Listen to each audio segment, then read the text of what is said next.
Buenas tardes, compañeros. Bueno, en esta ocasión vamos a llevar a cabo nuestra sesión de esta semana que tiene que ver con el tema de una introducción al derecho internacional. Bien, como podrán darse cuenta, y bueno, en base a lo que está visto, ustedes ya tienen aquí en pantalla un documento que estoy ocupando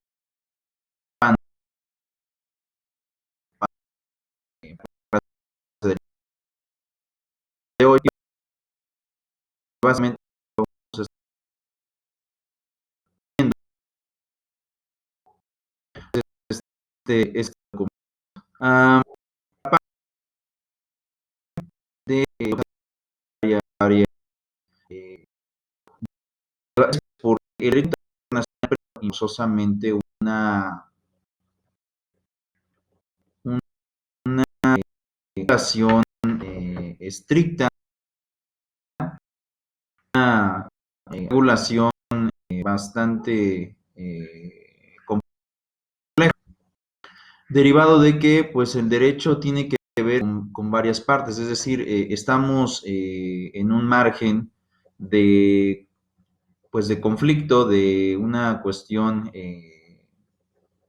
imperativa, en donde el derecho no solamente implica regular cuestiones nacionales, sino que esto va a hacer que este derecho vaya a otras partes para poder también estar regulándolo y que de alguna forma los actos que realices de forma física en tu país también sean válidos en otro país con diferentes documentos, pero al final de cuentas válidos en todas las naciones. Vean, vamos a ver este documento que ya están visualizando. Agradezco a los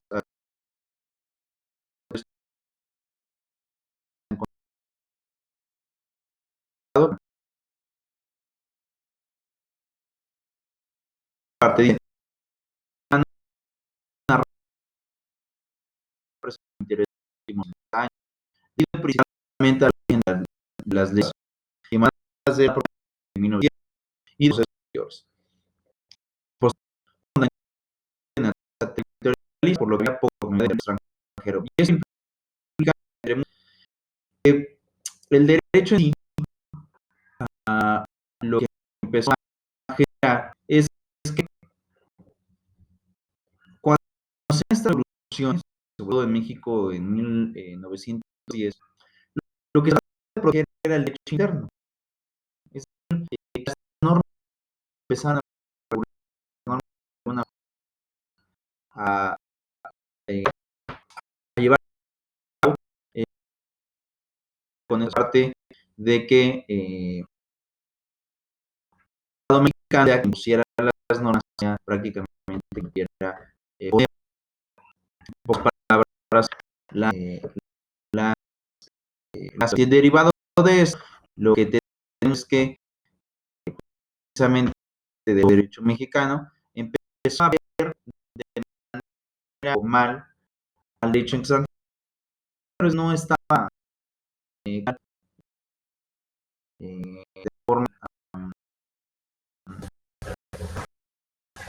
como que estas discrepancias, pero sí existía el tema ya de la 1917, que ese derecho internacional se pudiera imponer en contra del derecho. Para evitar esos riesgos, las constituciones, y yo creo que de América se empezaron a generar pues una base en donde pues teníamos en pocas palabras a este hecho pues, de manera nacional. Vean, sin embargo, las condiciones han cambiado significativamente y México ha entrado en una nueva etapa a partir de la segunda mitad de la década de los 70. Esa etapa se ha caracterizado por una creciente participación de las relaciones privadas en el internacional, especialmente en materia de comercio exterior. A esta nueva aptitud se ha unido la de precisamente en la elaboración, discusión y ratificación de convenios internacionales en la materia, y especialmente en el ámbito internacional. A nivel interno, este resurgimiento de interés por la disciplina se ha manifestado en la elaboración de proyectos de para el Distrito Federal en 1978. Y aquí vamos a esta parte. El derecho nacional resulta primordial, es decir, este derecho internacional lo que va a tratar de generar es precisamente un solo lenguaje a todos los países. Pero en el caso de México, bueno, hubo cierta resistencia. Vean, dice, en cuyo libro primero se incluyen varias posiciones de derecho internacional privado, por ejemplo, el tema de el Seminario Nacional de Derecho Internacional y sobre todo, ustedes sabrán que por ahí de esos años ya se va a vislumbrar el conflicto que posteriormente iba a derivar al primer conflicto bélico de la Primera Guerra Mundial. Y también los Estados Unidos del Norte ya tenían ideales para poder apoderarse de todo este a través de una relación que tuviera un carácter mundial. Entonces, los grandes de época para esa por el 17, quienes estaban en el era Agüero, y los carrancistas y estos líderes jurídicos, sobre todo constitucionalistas, para poder generar una constitución que fuera en base a la parte no otras internacionales, teoría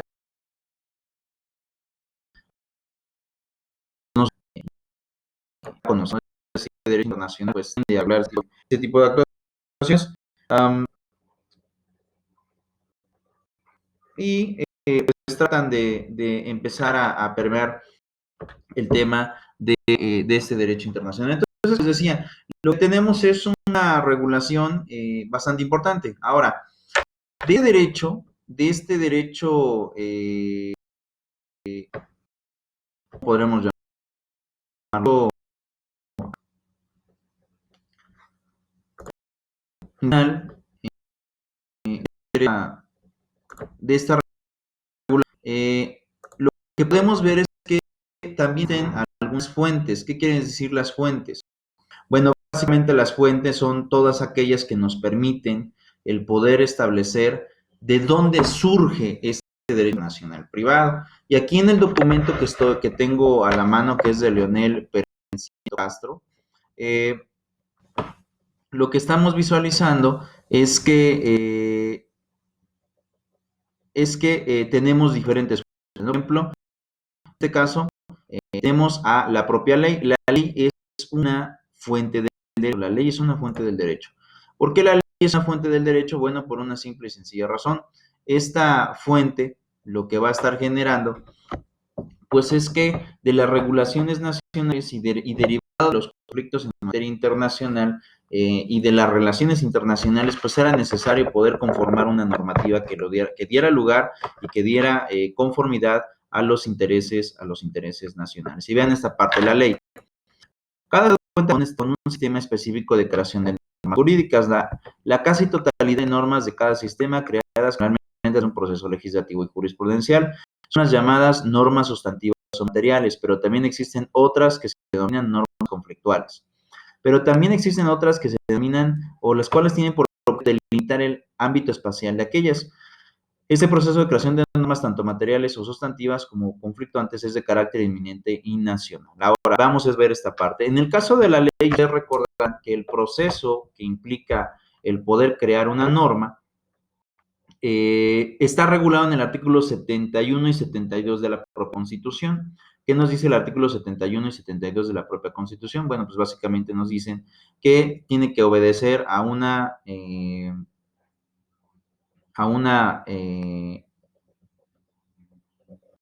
a una iniciativa de ley, que esta la puede generar el presidente de la República, la Cámara de Diputados, la Cámara de Senadores y en su efecto hasta el 0.3% de la población en general, que más o menos son por allí de unos 200,000, más o menos 200,000 habitantes mexicanos que pueden firmar y generar una propia iniciativa para que el Congreso la pueda tomar en cuenta.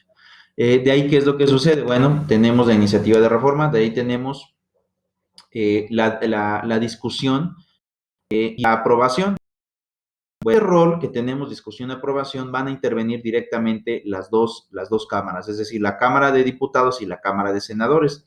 En esta que tenemos, bueno, la Cámara de Diputados, lo que va a estar regulando, pues es precisamente ese tema, es decir, es precisamente la cuestión de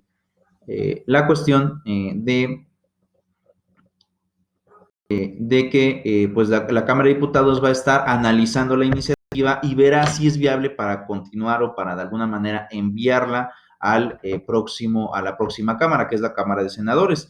Si es que considera que no es viable, pues obviamente ahí para la iniciativa, pero si considera que es viable la iniciativa, bueno, entonces tendrán que analizar si es que esta puede tener algunas correcciones o algunas conexiones que impliquen forzosamente el poder eh, generar una,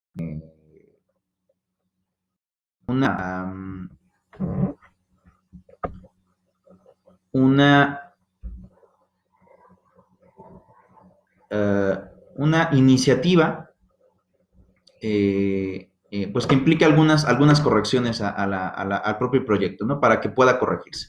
Ahora, ¿qué es lo que sucede? Después de que la Cámara de Diputados ya prácticamente se dio cuenta que está bien el producto, pues ahora va a la Cámara de Senadores. Y la Cámara de Senadores, ¿qué va a hacer? Pues nuevamente va a revisar ese proyecto y verificará si en realidad sí es viable o no es viable para continuar en el tema las iniciativas. Entonces, en ese sentido, pues, ¿qué es lo que estamos viendo o qué es lo que estamos haciendo? Pues básicamente lo que tenemos es que los proyectos de reforma o las iniciativas de reforma pasan por dos revisiones. La primera de ellas es la Cámara de Diputados y la segunda de ellas es la Cámara de Senadores. Y en ese sentido, pues es como prácticamente estas van a estar analizando esas iniciativas. Ahora, ¿qué viene después? Si la Cámara de Senadores al final de cuentas decide de alguna manera ya continuar con el proyecto, pues bueno, ¿qué es lo que va a pasar? Pues de ahí va a pasar a el Ejecutivo Federal, y en este caso el presidente de la República. ¿Qué va a hacer el presidente de la República? También llevará a cabo un análisis acerca de lo que han aprobado las dos cámaras, y si él considera que el proyecto todavía necesita cierto análisis, lo que hará pues es regresar ese proyecto con las observaciones siguientes a la Cámara Revisora para que prácticamente haga un nuevo análisis. Y en el caso de que manifieste que sí es posible continuar con el proyecto, bueno, pues en ese sentido, si es que sí es posible continuar con el proyecto, lo que va a estar generando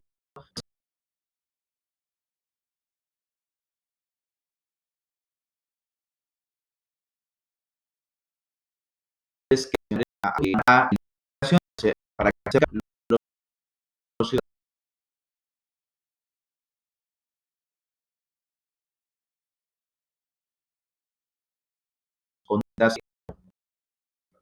que pues este proyecto tenga conocimiento para todas las personas. Todas las personas en el diario oficial de la federación pueden de alguna manera tener la información sin necesidad de intermediarios, sino que el propio gobierno hace públicas esos cambios para que pues todo el mundo lo pueda estudiar y también pueda comprender hasta cuándo son los alcances o hasta dónde puede llegar esa antiguo.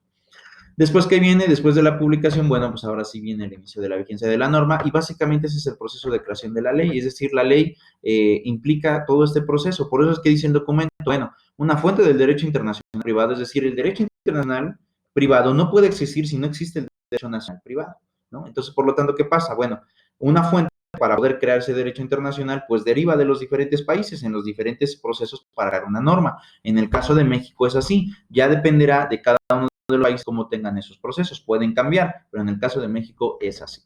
Ahora, ¿el único? No, no es el único. También otro, por ejemplo, el 2 dice el tema de la jurisprudencia.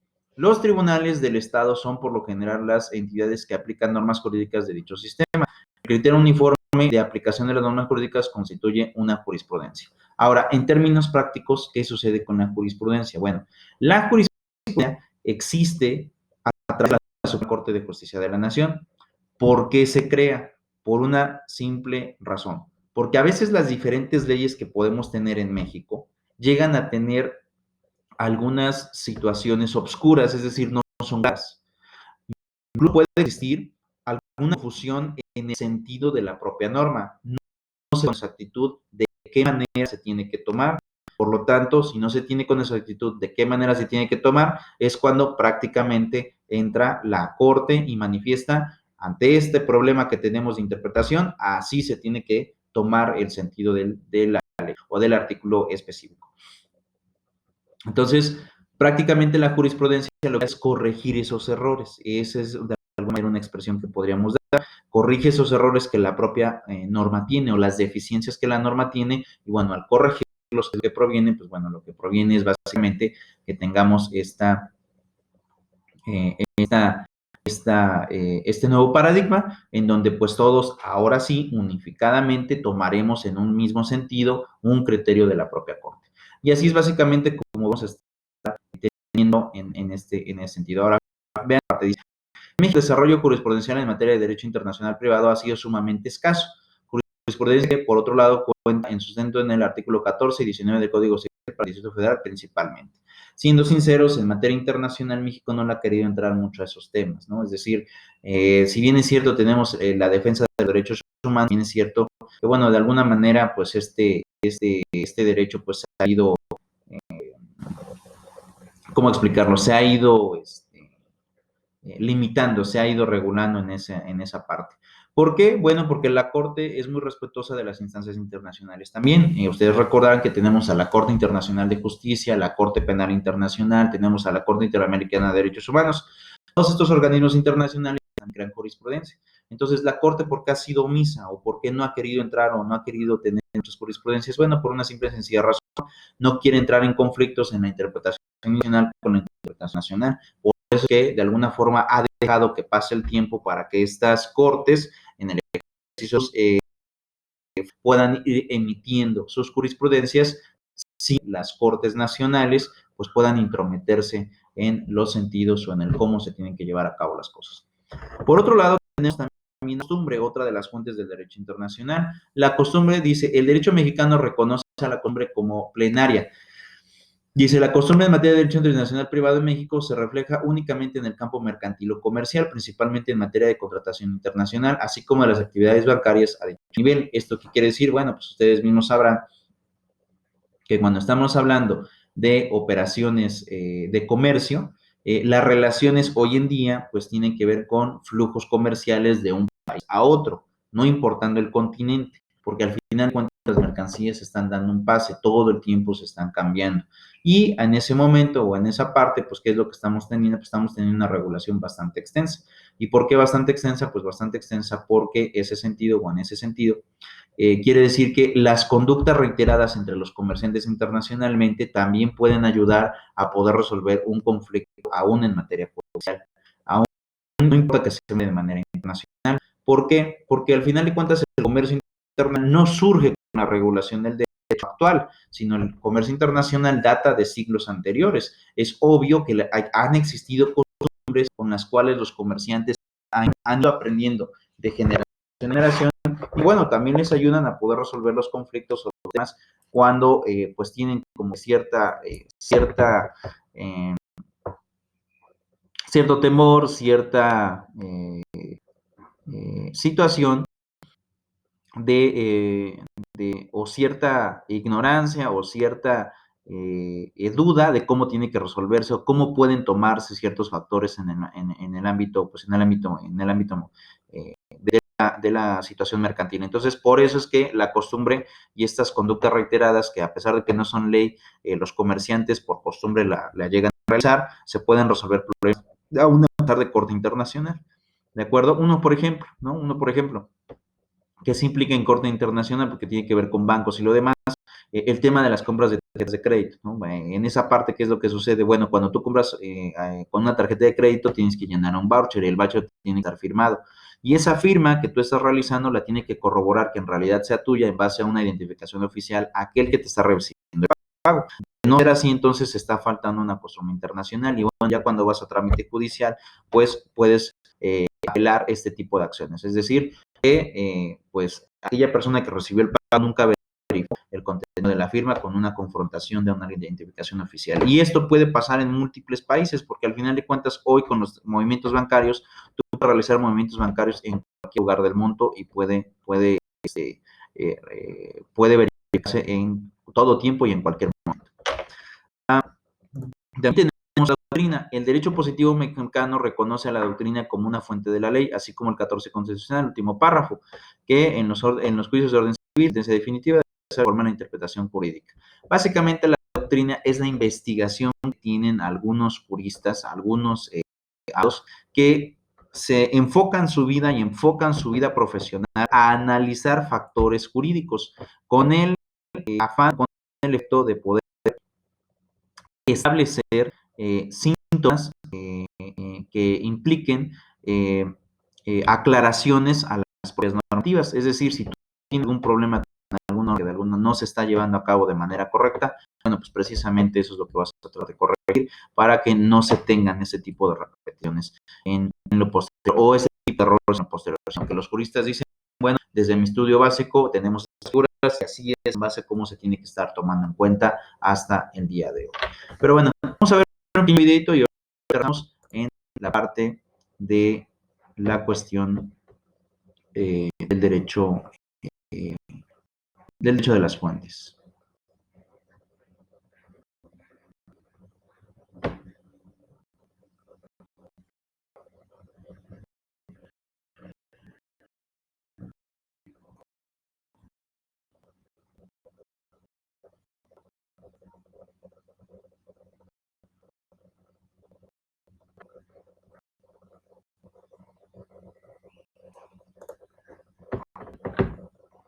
Mi nombre es María Antonieta Delgado Méndez. Soy profesora de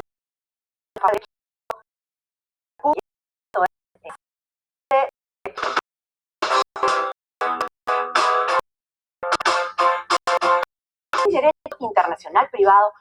Se ocupa de las relaciones internacionales de carácter privado que entablan a personas temporales o permanentemente domiciliadas ubicadas de distintos o cuando queremos comprar bienes que están situados en diferentes relaciones privadas cuando las personas intervienen con un interés privado. O las asociaciones o las sociedades anónimas o públicas como las empresas del Estado. Son cuando exista un elemento relevante, como por ejemplo el domicilio por nacionalidad de las personas y en el caso como el matrimonio y los contratos, cuando estos deben cumplir en el extranjero. De las matrimonios se realizan en el Perú y por ello aplicar relaciones internacionales hacia países distintas hacen que más aplicar leyes extranjeras, aceptar la jurisdicción de tribunales extranjeros y reconocer sentencias emitidas por tribunales extranjeros. Todo lo cual convence al derecho internacional privado, el cual debe garantizar la continuidad y seguridad jurídica de todas las acciones que traspasan las fronteras de los países. Tenemos el caso de una joven homicidiada en el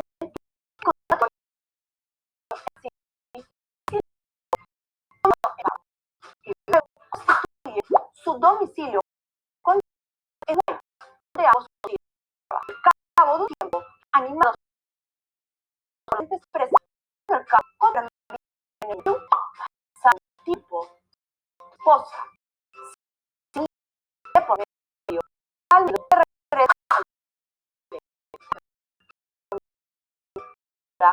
por la tal separación de hecho periodo ininterrumpido de a lo cual esto no es posible porque la ley uruguaya como ley de domicilio conyugal de pareja requiere un plazo mínimo de 3 años.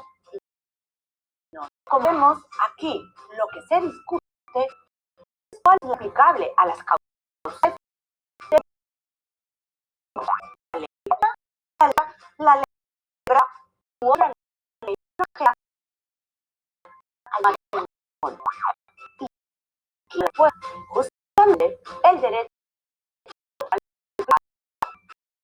y que es antes de determinar las leyes de los países son distintas. Para el Perú, la esposa puede pedir divorcio luego de 2 años de separación física, mientras que para Uruguay, ella deberá esperar un periodo de 3 años. La pregunta que deberemos responder es cuál es el juez para conocer el divorcio.